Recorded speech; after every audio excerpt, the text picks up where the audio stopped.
Matthieu chapitre 2, versets 1 à 12.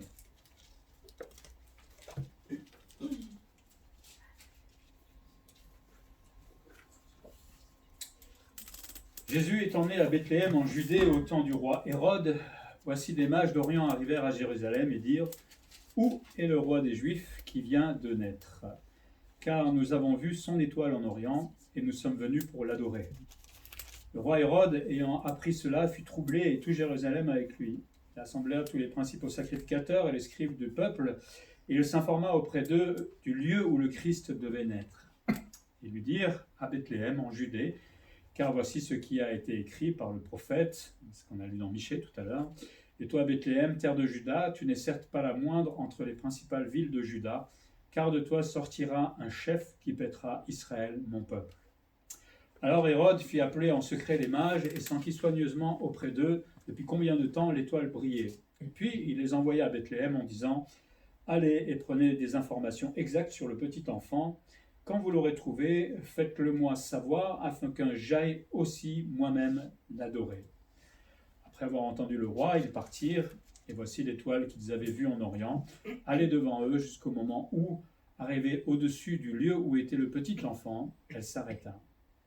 Quand ils aperçurent l'étoile, ils furent saisis d'une très grande joie. Ils entrèrent dans la maison, virent le petit enfant avec Marie, sa mère, se prosternèrent et l'adorèrent. Ils ouvrirent ensuite leur trésor et lui offrirent en présent de l'or, de l'encens et de la myrrhe. Puis, divinement avertis en songe de ne pas retourner vers Hérode, ils regagnèrent leur pays par un autre chemin. On connaît tous un peu cette histoire des mages, et ça nous rappelle que Noël est une occasion aussi d'adorer Jésus-Christ. C'est un peu le titre de mon message, l'adoration des mages.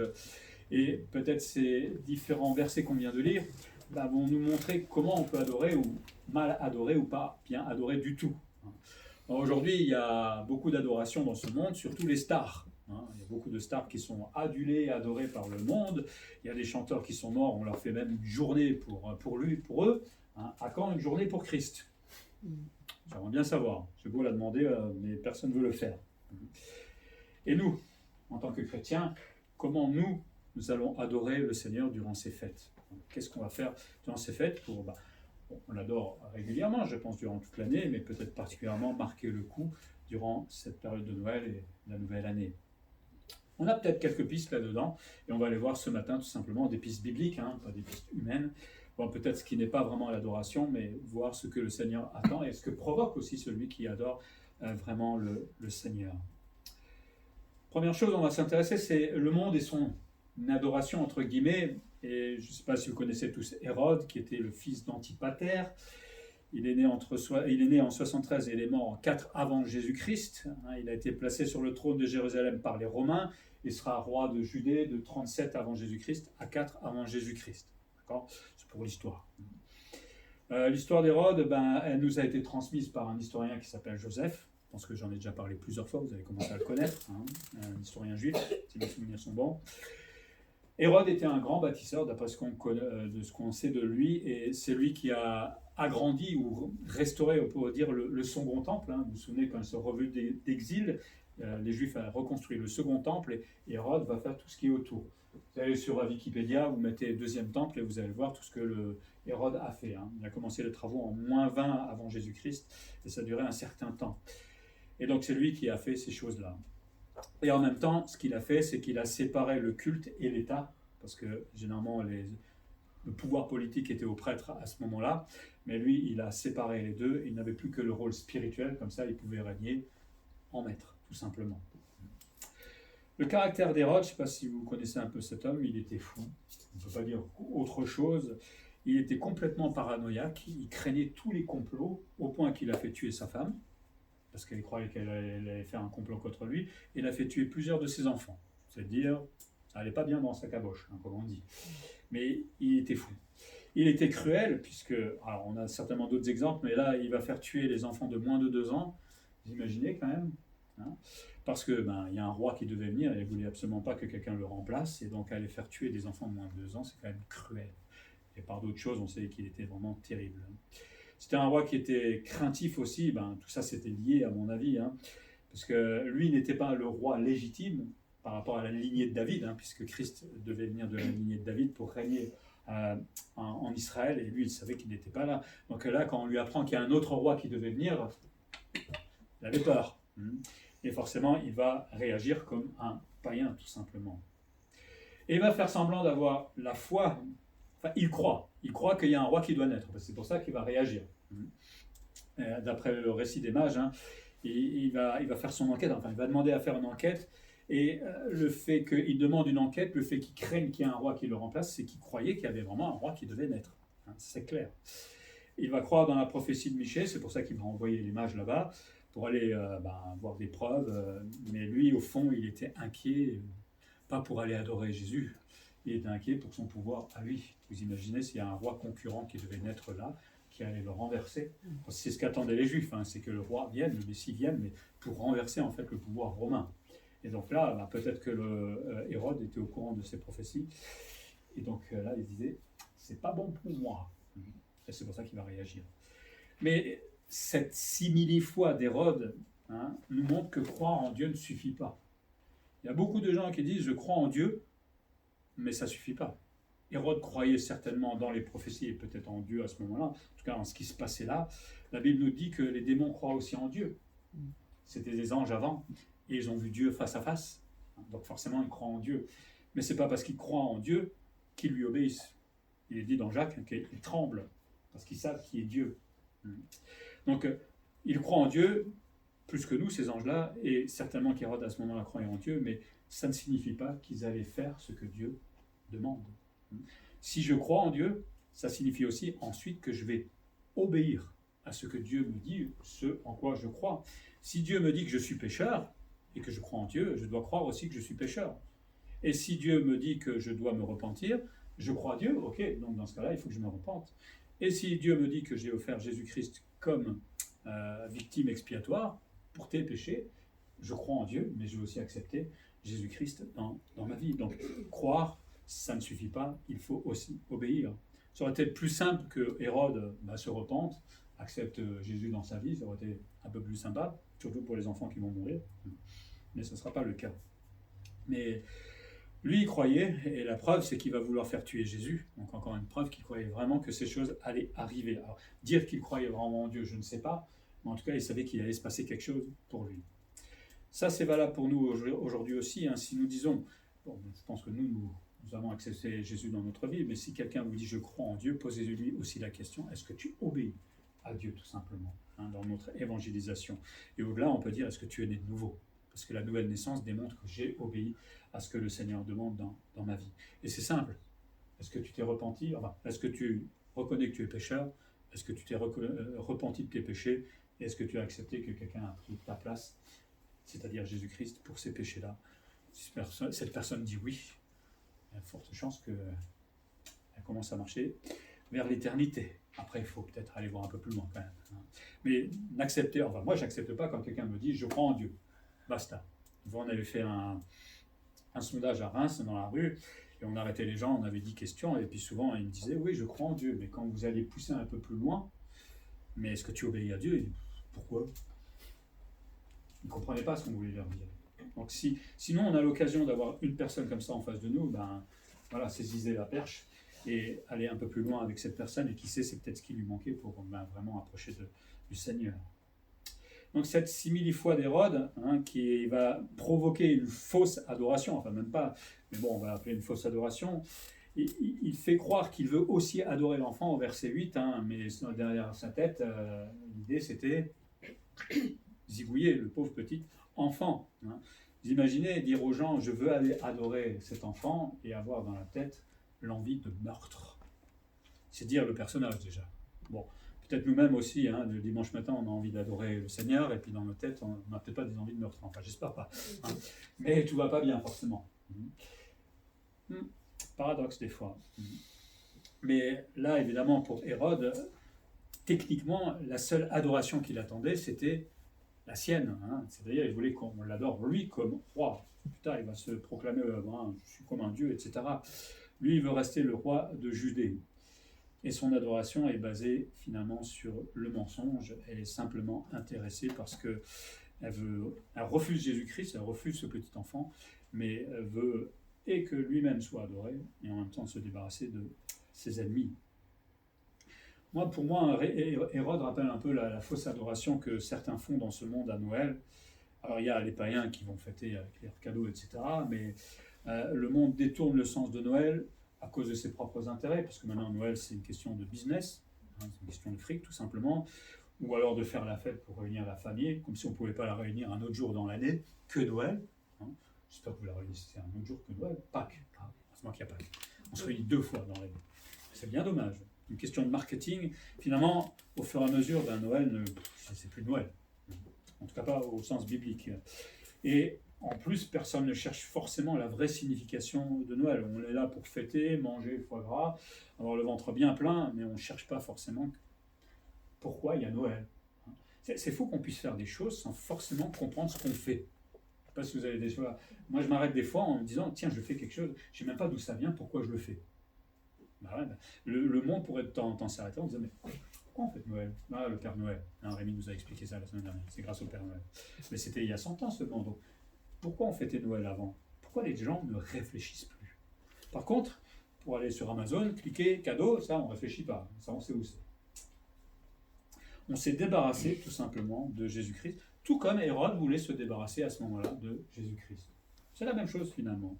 Et on a créé des traditions, alors autant religieuses, parce qu'on va aller tranquillement à l'église, je pense aux catholiques ou d'autres peut-être vont aller une fois dans l'année à l'église pour fêter Noël, par tradition, mais au fond ils s'en fichent complètement, c'est juste parce que ça fait bien, ou alors parce que ça nous donne bonne conscience. Puis après de toute façon il y a la dinde, donc vite l'église et puis ensuite la dinde. Ça c'est de la tradition, puis après il y a le Père Noël, bref. On a bien compris, on s'est débarrassé de Jésus-Christ. Comment nous on va fêter Noël? Alors il y aura certainement à manger. Je ne suis pas contre, c'est bien de se réunir ensemble. Mais c'est bien si on peut prendre un peu de temps, surtout peut-être si on a des enfants, ou si on a de la famille, s'ils l'autorisent, pourquoi pas juste d'ouvrir la Bible et de lire un passage qui parle de la naissance de Jésus-Christ. C'est pas grand-chose, si la famille l'accepte, mais au moins on redonnera le sens de Noël. Et si on a des enfants, c'est bien de leur transmettre ça pour qu'eux le transmettent ensuite, génération. Moi, en tant que chrétien, est-ce que je vais adorer le Christ comme le monde, en l'oubliant? Parce que pour moi, Noël, vous savez, j'ai envie de dire, on n'est même pas obligé de manger, on n'est même pas obligé de faire tout ça. On fête simplement la naissance de Jésus-Christ, pas plus. Après, on mange quelque chose de bon, c'est pas grave non plus. Et c'est ça, fêter vraiment Noël et adorer. Deuxième chose qu'on voit dans ce texte, c'est les religieux et leur adoration. Donc Hérode va faire ses recherches et il va rassembler les chefs religieux, les principaux sacrificateurs, les scribes, qui étaient, alors le souverain, pardon, les sacrificateurs, il y avait des chefs de 24 classes, enfin vous voyez ça dans Chronique, il y avait toute une organisation là.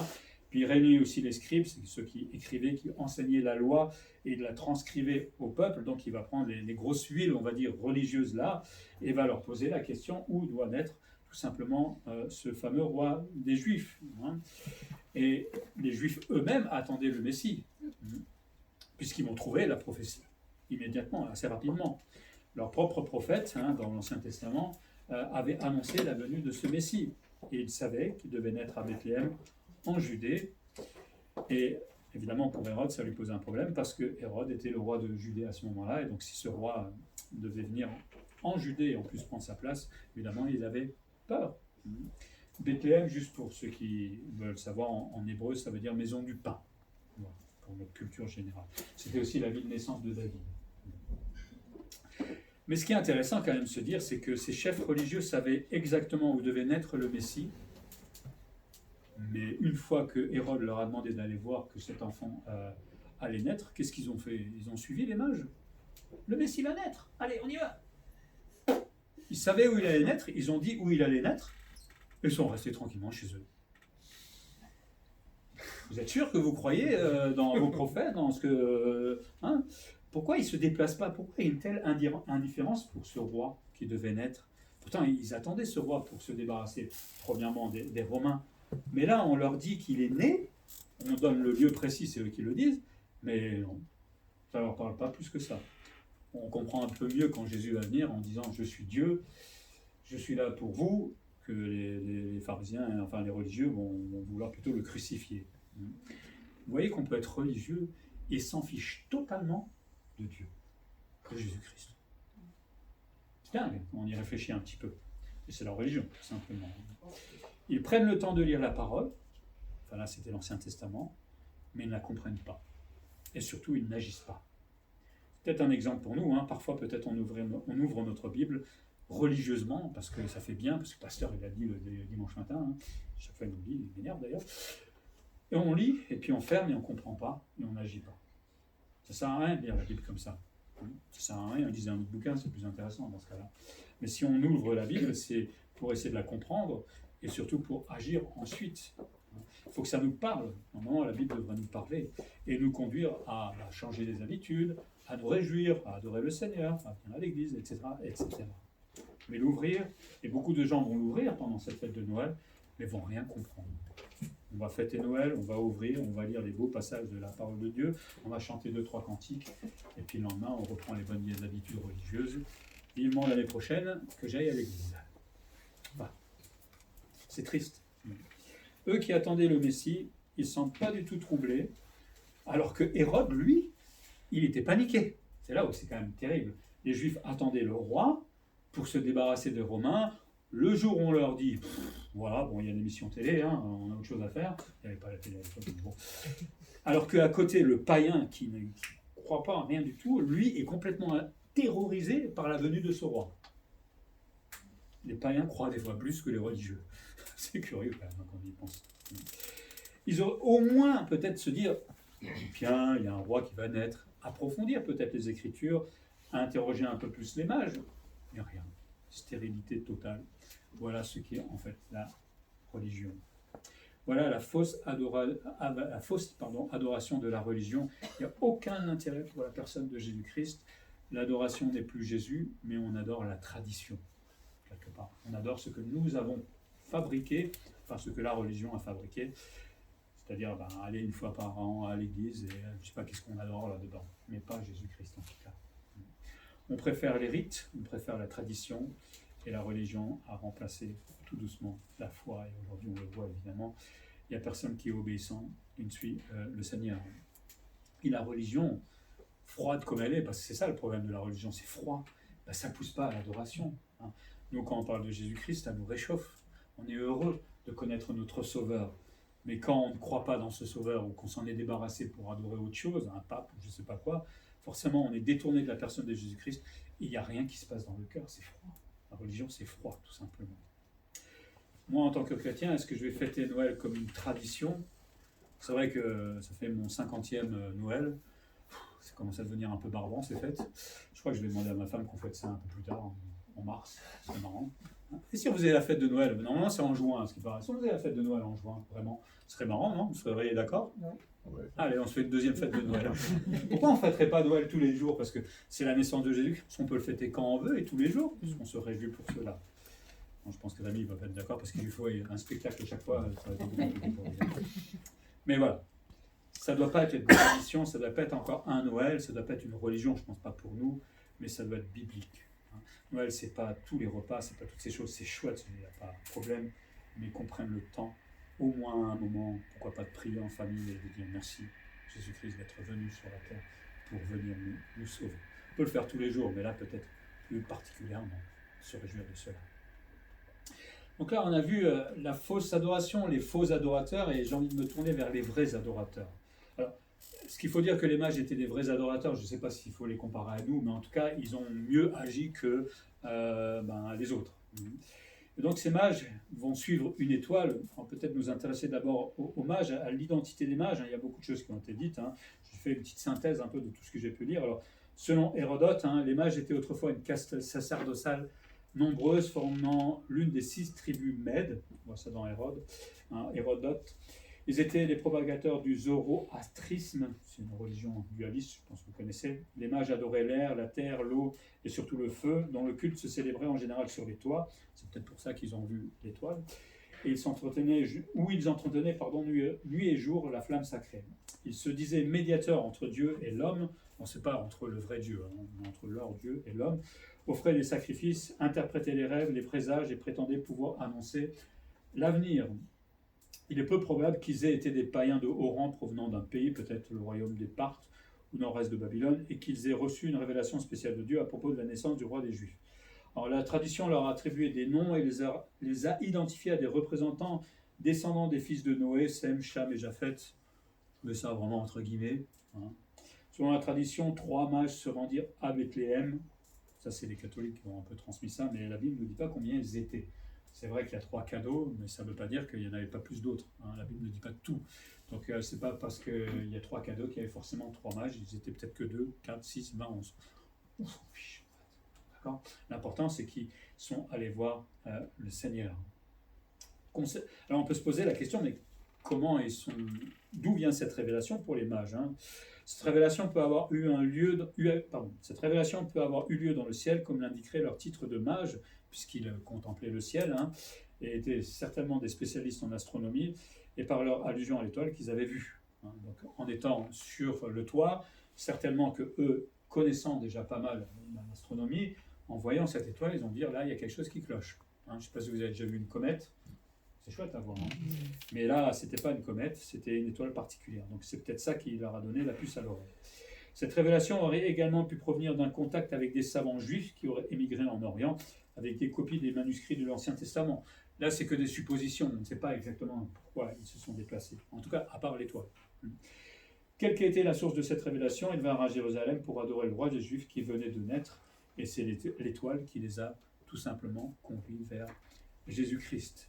Et donc cette étoile, alors là, il y a tout et rien, n'importe quoi. Hein. Et certains voient dans cette étoile la Shekinah. La Shekinah, vous vous souvenez ce que c'est la Shekinah? C'est la gloire de Dieu. La Shekinah, c'était un peu cette nuée qui avait accompagné les Juifs dans le désert. Cette Shekinah, la gloire de Dieu, elle va rentrer aussi elle était déjà là dans le tabernacle, mais elle va aussi dans le temple que Salomon va bâtir. Cette Shekinah va partir parce que le peuple a péché au fur et à mesure. Hein. C'est dans Ézéchiel, on voit la Shekinah qui s'en va. Et cette Shekinah, cette gloire de Dieu, va revenir dans le 4e temple, quand Jésus-Christ va régner sur la terre. Elle va revenir dans le temple. Alors, est-ce que cette étoile était la Shekinah? J'en sais rien. Si vous voulez, vous pouvez. Si vous ne voulez pas, c'est pas grave. Donc, pense à une conjonction de Jupiter, Saturne et Mars en 7 avant Jésus-Christ. Il semblerait qu'il y ait eu ça. D'autres pensent à une supernova, à une comète. Mais sa trajectoire était tellement aléatoire. Et vous savez, une comète, c'est quelque chose qui bouge et qu'on ne voit plus. Mais là, l'étoile, à un moment, elle va s'arrêter au-dessus de la maison où était Jésus. Donc c'est divin, je pense. Hein, c'est particulièrement divin. Donc voilà, vous n'aurez pas plus d'explications ce matin. Ça ne sert à rien de toute façon. Ça a été utilisé par Dieu pour conduire ces mages vers Jésus-Christ. Puis ça a disparu. Dieu peut faire des miracles, non? Si Dieu veut qu'il y ait 1000 étoiles demain nouvelles d'un seul coup, par sa parole, il le fait. Alors quand sont venus ces mages voir Jésus, souvent on fait une petite erreur, hein, souvent on met les mages à côté de la crèche. En fait c'est faux, hein, tout simplement parce que là il y a déjà un certain laps de temps qui est passé. D'abord dans le texte on a lu au verset 11 que Joseph, Marie et Jésus habitaient dans une maison. Ils n'étaient plus dans la crèche à Bethléem où Jésus était né, ils étaient maintenant dans une maison, plus dans la crèche. Et Jésus est appelé petit enfant, païdon en grec, et non plus brépéos en grec, hein, qui est nouveau-né. Donc Jésus avait moins de 2 ans, mais il n'était plus le petit bébé. Donc attention à vos crèches, vous rentrez tout à l'heure, il faut enlever les mages. Normalement, il faut enlever les mages. Il n'y avait pas les mages à ce moment-là. Je rigole, mais c'est vrai. Donc Jésus n'était plus un petit bébé quand les mages sont venus. Il avait moins de 2 ans, on ne sait pas exactement. On sait que Hérode va mourir en 4 avant Jésus-Christ. Et comme il va faire tuer les enfants de moins de 2 ans, donc Jésus est né 2 ans avant, au moins au maximum 2 ans avant la date 4 avant Jésus-Christ, donc soit entre 6 et 5 avant Jésus-Christ. On est plus d'accord vers 5 avant Jésus-Christ. C'est marrant de dire Jésus est né au moins 5 avant Jésus-Christ. Il y a calendrier qui font ça. Mais voilà, donc on sait à peu près la date où Jésus est né, puisque la date de la mort de Hérode, ça c'est une date profane qui est reconnue. Donc Jésus est vraiment né 1 an, 2 ans peut-être avant le massacre des petits-enfants. La foi des mages, ils croyaient en l'enfant avant de le voir. Ils ont fait un petit voyage. Hein. Je ne sais pas, vous imaginez, là il n'y avait pas le RER ou je ne sais pas quoi, le train. Ils sont venus certainement à dos de chameau là. Et ils ont cru et ils sont allés. Alors on ne sait pas pourquoi, comment cette foi est venue là, mais en tout cas ils sont partis. Et quelque chose les a poussés à agir et à suivre l'étoile à obéir, j'ai envie de dire, à Dieu d'une certaine manière. Et ils vont voir l'enfant, après être passé par Hérode, ils vont voir l'enfant, et l'étoile va les guider vers l'enfant. C'est marrant de voir que l'étoile va les guider vers l'enfant, mais Hérode, lui, il ne s'est pas dit, je vais suivre l'étoile. Et Dieu n'a rien fait pour que Hérode aille vers l'enfant. Comme quoi Dieu est souverain. C'est extraordinaire. Est-ce que l'étoile, je me pose la question là, juste maintenant, est-ce que l'étoile n'était vue que des mages, peut-être? Je ne sais pas. Je poserai la question au Seigneur là-haut. Mais peut-être que là, il faut se dire que Dieu reconnaît les vrais adorateurs, puisqu'il a conduit ces mages qui sont des païens, mais qui vont quand même reconnaître la majesté de Jésus-Christ. Et donc Dieu reconnaît certainement les vrais adorateurs et va les conduire vers celui qui doit être adoré. Peut-être que nous-mêmes, alors je ne dis pas que Dieu fait un tri entre chacun, mais il reconnaît en nous aussi qu'à un moment, on va l'accepter, on va l'adorer. C'est peut-être pour ça qu'il nous a conduits vers le Seigneur, ou peut-être vers des personnes. Bon, globalement, je pense que le Seigneur évangélise tout le monde, et que tout le monde a une chance à un moment d'obéir au Seigneur et d'accepter dans sa vie. Mais Dieu connaît aussi nos cœurs et l'authenticité des cœurs, et certainement qu'il fait tout pour guider vers lui, tout simplement comme ces mages. C'est formidable que ce n'est pas nous qui avons eu besoin de chercher Dieu, parce que souvent quand on donne notre témoignage, je le dis souvent, mais on dit « j'ai rencontré Jésus-Christ dans ma vie ». Je ne peux pas dire « ma vie ». C'est vrai que depuis que j'ai des lunettes, c'est Dieu qui m'a rencontré. Alors, certes, je croyais en Dieu, souvent on dit « ouais, mais je croyais en Dieu depuis ma jeunesse ». Ouais. Comme les démons, comme les religieux, on croit en Dieu.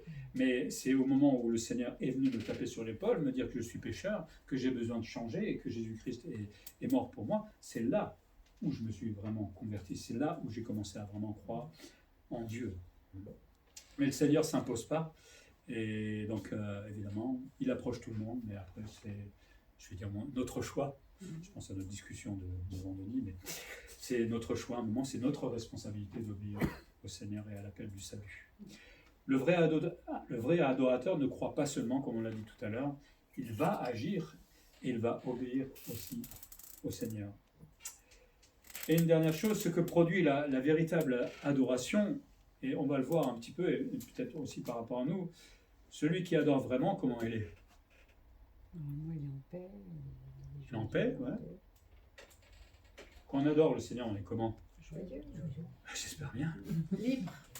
Libre, ouais. Libre d'obéir au Seigneur. Oui, il y a déjà la joie, quand on adore vraiment le Seigneur, avec beaucoup de révérence devant Dieu, mais il y a la joie d'adorer le Seigneur et l'humilité derrière. On voit bien le contraste entre la haine d'Hérode, qui veut être un adorateur, soi-disant, et l'indifférence des religieux. Le vrai adorateur, lui, il est heureux. Hérode n'était pas heureux, lui, il était en pleine colère au fond de son cœur. Les religieux complètement indifférents, je ne sais pas. Mais le vrai adorateur, lui, il est heureux. Ce n'est pas dit dans le texte que les mages étaient heureux, mais je pense qu'après un tel voyage, et de voir ce roi, cet enfant-là, je pense qu'il devait y avoir un peu de joie. Et on va voir qu'en donnant les cadeaux, il y avait l'expression de cette joie qui était là. Ils vont découvrir un sauveur, un Seigneur. Et nous-mêmes, quand on a découvert le Sauveur et le Seigneur, ça nous a réjouis, parce que ça a changé notre vie. De toute façon, on voit quand quelqu'un est né de nouveau, ça change sa vie, tout simplement. Alors, ça dépend comment vous étiez autrefois. Moi, c'était terrible, donc forcément, ça a vraiment changé ma vie. Mais ça change normalement la vie de tout le monde. Tout est devenu nouveau, nous dit la Bible. Les mages, à l'époque, étaient des grands de ce monde. Vous imaginez, ces grands du monde vont se prosterner devant le petit enfant. Ils le reconnaissent comme roi. Et plus qu'eux, même, au-dessus d'eux. C'est formidable. Si seulement on pouvait se prosterner aussi devant Jésus-Christ de cette manière-là, nous-mêmes en tant que chrétiens. On le fait des fois, mais peut-être pas suffisamment. Avoir l'humilité de se prosterner devant Jésus-Christ. Et je pense qu'on ne peut pas adorer Dieu sans humilité. Hérode n'aurait jamais, même s'il les avait suivis, jamais de la vie, il aurait pu adorer le petit enfant. Je crois qu'il aurait sorti son couteau et il aurait fait ce qu'il devait faire. Mais nous-mêmes, s'il n'y a pas d'humilité dans notre vie, c'est difficile d'adorer le Seigneur.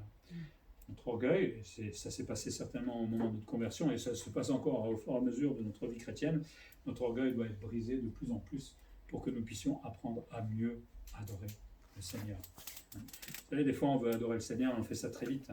Dimanche matin, on fait ça aussi dans notre prière, mais c'est... Ça prend du temps pour adorer Dieu. Pourquoi ? Parce que adorer vraiment Dieu, c'est pas simplement prier, Seigneur, j'ai besoin de ci, de ça. Ça, c'est pas adorer. Ça s'appelle l'intercession. Adorer Dieu, c'est prendre le temps de saisir la personne de Dieu, de comprendre qui il est, sa majesté, sa grandeur. Par exemple, Daniel et d'autres, quand ils priaient, ils n'allaient pas vers l'intercession tout de suite. D'abord, ils prenaient le temps de faire une espèce de confession de foi. Quand j'adore Dieu, et c'est bien quand on prie de le faire, c'est de se dire Dieu est éternel, Dieu est tout-puissant, Dieu est grand, Dieu est majestueux. Regardez le ciel de temps en temps, hein, et voilà, avec toutes les étoiles, et Dieu est encore plus grand que tout ça, hein, ça nous donne déjà le vertige. Et quand on est dans cet état-là, eh bien, on a envie de passer à l'autre phase, c'est de s'humilier. Parce qu'on ne va pas demander quelque chose à un Dieu qu'on ne reconnaît pas comme majestueux, grand et capable de tout. C'est dommage. Hein, Dieu, ce n'est pas une pièce qu'on met dans un distributeur et les choses sortent, parce que vous manquerez de foi. Mais quand on reconnaît que Dieu est tout-puissant, qu'il est capable de tout, quand vous allez demander quelque chose, vous allez le faire en connaissance de cause. Et là, ça change la demande, parce que vous aurez confiance tout simplement en Dieu. Et Daniel, hein, quand il avait fait cette confession de foi, ça le poussait automatiquement à se repentir, à demander pardon à Dieu pour ses péchés, mais aussi ceux de son peuple. Hein. Il avait une responsabilité particulière. Et c'est seulement après qu'il commence à demander quelque chose à Dieu.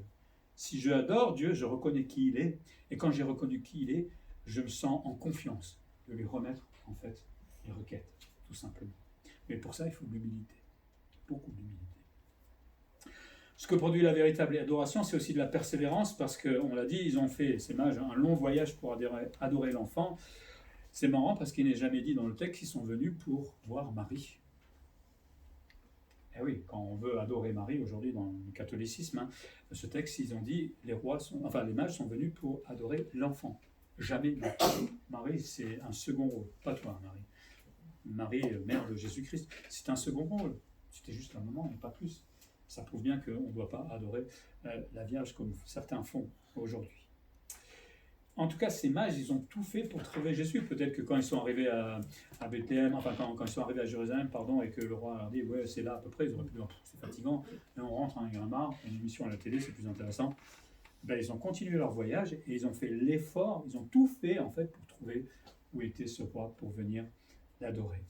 Est-ce que nous, on fait tous les efforts pour prendre le temps pour aller adorer le Seigneur? Je ne pense pas qu'à l'église, ça c'est déjà une bonne chose, mais peut-être dans nos rendez-vous quotidiens, peut-être familial. Est-ce qu'on prend vraiment le temps de le faire? Ou est-ce que c'est un truc qu'on fait de temps en temps parce qu'il faut le faire? Voilà, aujourd'hui je l'ai fait, je suis content. On a le temps dans une journée. Non? J'entends non dans la tête. On n'a pas le temps? Si, on a le temps de prendre 5 minutes. Parce qu'il y a des choses des fois qui sont inutiles. On a le temps pour un rendez-vous, pour prendre le temps d'adorer notre Seigneur. Est-ce qu'on est prêt à faire des efforts au quotidien? Les païens l'ont fait. Nous qui sommes chrétiens, moi, il faudrait quand même s'interroger, ou alors on est comme les religieux. On sait, mais on s'en fiche un petit peu. Il faut prendre le temps pour rencontrer le Seigneur dans notre culte quotidien, au travers de la prière, au travers de l'Église. Mais il faut prendre ce temps, parce que c'est important. Et chaque fois qu'on le fait, Dieu est honoré. Et Dieu peut travailler avec nous, tout simplement. Ce que produit aussi la véritable adoration, au travers des mages, c'est de la reconnaissance, puisqu'ils vont offrir des cadeaux. Et les cadeaux, c'est avoir de la reconnaissance, hein. Alors, généralement, quand les mages offraient des cadeaux, c'était destiné à de grands personnages. Ils ne faisaient pas des cadeaux comme ça. Déjà de l'or, hein, pas rien. Mais pour eux, en offrant ces cadeaux à Jésus-Christ, ils démontraient qu'ils avaient une haute opinion en fait, de ce petit enfant. Parce que sinon, ils ne l'auraient pas fait. Hein. Donc, les païens mettent en avant Jésus-Christ comme le roi, comme un roi particulier, bien au-dessus d'eux. Hein. Et ces cadeaux étaient précieux. Alors, certains pensent que peut-être ces cadeaux vont aussi aider financièrement les parents de Jésus. Donc, c'est-à-dire, quand vous recevez de l'or, ça aide un petit peu. Hein. Vous ne savez pas quoi faire de vos lingots d'or, hein, je vous en débarrasse s'il faut. Mais bon, peut-être ça les a aidés aussi ensuite à partir en Égypte, etc. Et pourquoi pas, on ne sait pas. Alors, signification de l'or, l'encens, la myrrhe, je vais le dire, mais je laisse ça entre guillemets quand même. Certains voient dans l'or, ça représenterait la divinité, la royauté de Jésus-Christ. Pourquoi pas? L'encens, certains y voient le parfum de sa vie ou le symbole de sa divinité. Vous savez, on peut en faire n'importe quoi de l'encens. C'était employé autrefois, mais bon. La myrrhe, certains parlent de l'embaumement, du sacrifice de Jésus-Christ. Est-ce que c'était pas simplement des cadeaux pour exprimer la reconnaissance? Moi, je préfère rester là-dessus. Après, on verra bien ce que le Seigneur nous dira, mais il y avait de la reconnaissance. Il y avait un geste de reconnaissance de la part des mages. Ils n'étaient pas obligés, hein. Ils auraient pu venir, ils auraient pu adorer l'enfant et repartir tranquillement. Mais ils se sont un petit peu dépouillés de ce qu'ils avaient pour adorer cet enfant. Et c'est là où on a peut-être aussi une image de l'adoration, c'est des fois se dépouiller. Alors on ne va pas se dépouiller de notre or, parce qu'on n'en a pas, ça va vite réglé, mais se débrouiller nous-mêmes, c'est-à-dire prendre sur soi, faire l'effort, c'est aussi une forme de dépouillement quand on doit adorer Dieu. Hein, quand on doit vraiment l'adorer, ça prend du temps, c'est un effort, c'est pas toujours simple, je le reconnais, et donc on doit se dépouiller un peu de notre orgueil. Ce que produit la véritable adoration, c'est la protection aussi, parce que les mages vont encore une fois obéir à Dieu, hein, ils vont être divinement avertis en songe de ne pas retourner voir Hérode, pour surtout ne pas dire où était Jésus-Christ. Et quelque part, s'ils étaient retournés chez Hérode, peut-être que Hérode les aurait fait zigouiller aussi. Hein. C'est bon, maintenant je sais où c'est. Hop, on n'a plus besoin de vous. Mais on voit que Dieu a protégé ses adorateurs. Ça, c'est formidable. Et la foi humble des anges va aussi les protéger, parce que peut-être qu'ils se seraient dit attendez, on a eu un songe, est-ce qu'un songe c'est vrai? Parce que vous savez, des songes, on peut en avoir, hein, des songes. Ils auraient pu dire non, mais on va quand même retourner vers Hérode, qui est un roi, on va quand même lui obéir, etc. Mais ils n'ont pas obéi à l'homme, ils ont obéi plutôt à Dieu, parce qu'il est dit divinement averti, donc c'est à Dieu qu'ils ont obéi, et ils ont tracé direct dans leur pays. Ils ont cru à Dieu, et ils ont encore une fois obéi à Dieu. Je me demande s'ils ne sont pas convertis à la fin. Enfin, on ne sait pas, mais en tout cas, ils ont quand même pas mal de fois cru et obéi. Et ils vont regagner leur pays par un autre chemin. Ils ne voulaient pas recroiser notre cher roi Hérode. Ils vont obéir à Dieu plutôt qu'au roi Hérode. Une leçon pour nous. Et certainement que cette véritable adoration, de retour dans leur pays, va provoquer un témoignage. Alors, déjà, il y a eu un témoignage parce que Dieu va les protéger pour les faire retourner dans leur pays, mais quand ils sont venus à Jérusalem, ils étaient des témoins. Ils ont demandé où est le roi des Juifs. C'est un témoignage, parce qu'ils ont un peu réveillé l'attention de tout le monde, celle d'Hérode, mais aussi des religieux, parce que personne n'en parlait à ce moment-là, ni les religieux, Hérode ne pouvait pas le savoir, mais ils n'avaient pas honte, ils sont allés voir les païens, eux-mêmes païens, et ils ont dit où est le roi des Juifs. C'est un témoignage, quelque part. Allez voir vos collègues de travail en disant il est où le roi des Juifs? Ils vont regarder, aller voir à Jérusalem. Hein. Mais ils vont parler de Jésus, ils vont parler de ce roi à ce moment-là. Et donc ils avaient un témoignage, et certainement qu'en rentrant dans leur pays, ils ont aussi dû témoigner de ce petit enfant. Qu'est-ce que ça a produit là? On n'a aucune idée. Le Seigneur nous montrera peut-être que ça a fait du fruit là où ils habitaient, mais en tout cas, c'était déjà un témoignage. Et nous-mêmes, est-ce qu'à Noël, on ose témoigner de Jésus-Christ? Pas qu'à sa famille, mais à quiconque veut bien l'entendre, et que le Seigneur nous donne des occasions de dire ce qu'est vraiment Noël pour nous en tant que chrétiens. Est-ce que moi je vais prendre en tant que chrétien le temps d'adorer Jésus par une vie obéissante? Parce que c'est ce que les mages nous ont montré. Alors, on n'est pas parfait, on a nos hauts, nos bas, mais en tant que chrétien, si je dis que j'adore le Seigneur, c'est pas simplement blablabla, c'est aussi démontrer par mon attitude, par ma vie, parce que adorer, c'est pas chanter, techniquement parlant. Adorer, c'est faire ce que Dieu me demande.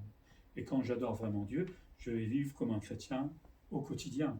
Alors vous dites pas, ah oui, mais moi je suis pécheur, et je chute. Oui, mais un chrétien chute, mais quelqu'un qui adore Dieu et qui vient de chuter, qu'est-ce qu'il fait? Il se repent, tout simplement, et il demande pardon au Seigneur. Et le Seigneur le relève.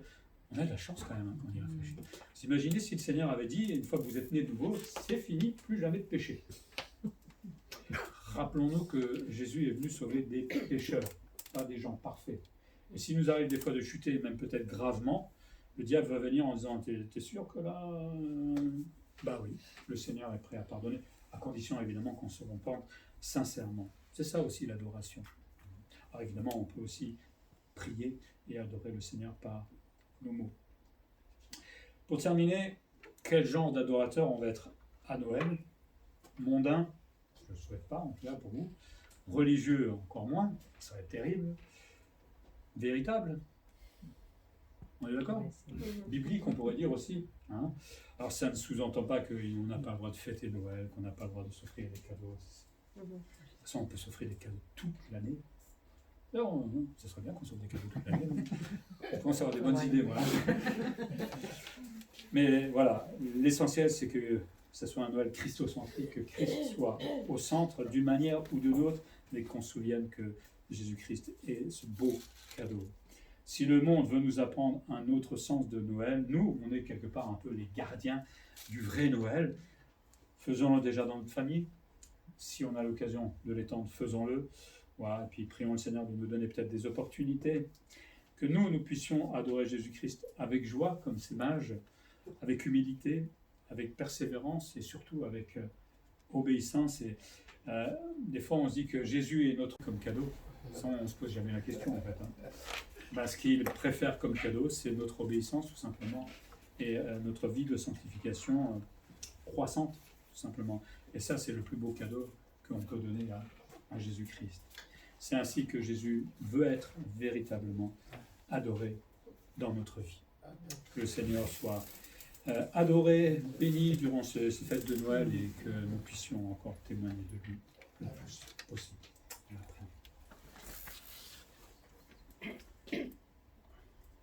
Seigneur, merci pour ta parole et merci de nous avoir laissé ce récit des mages qui, en tant que païens, Seigneur, vont faire mieux que des religieux, vont faire mieux peut-être même que des chrétiens parfois, hélas, mais qui nous montrent qu'ils étaient prêts à tout faire pour voir le roi des Juifs, à donner de eux-mêmes, dans le temps, dans le voyage, à travers des cadeaux, parce qu'ils avaient reconnu tout simplement que tu étais le vrai roi, le roi des rois, Seigneur. En tant que chrétiens, Seigneur, nous l'avons reconnu depuis un moment pour chacun d'entre nous, et à travers de ces fêtes de Noël, nous voulons nous humilier un peu plus, reconnaître que toi, petit enfant, roi des rois, tu as accepté les pires des conditions, simplement par amour pour nous, Seigneur. Et tu as accepté cette croix finalement pour que nous puissions être sauvés. Quelle joie dans notre cœur, quelle tristesse aussi de savoir tout ce que tu as subi à cause de notre péché, mais tu l'as désiré et tu l'as fait volontairement, Seigneur.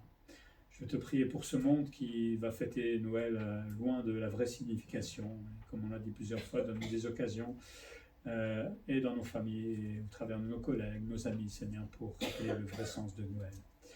Merci d'être venu, Seigneur. Merci aussi parce que tu vas revenir, mais cette fois, non pas comme un simple enfant, mais comme le roi des rois pour imposer ton royaume. Là, ce sera une autre paire de manches pour ce monde et ça va être terrifiant cette fois. Parce que le monde croyait avoir pu se débarrasser de toi, mais là, c'est toi qui vas te débarrasser d'eux. Et quelle tristesse, Seigneur. Mais tu as prévenu, tu as instauré un temps de grâce, Seigneur, pour t'accepter. Merci pour tout ce que tu feras, Seigneur. Que ton nom soit béni durant ces fêtes de Noël. En Jésus-Christ. Amen. Amen.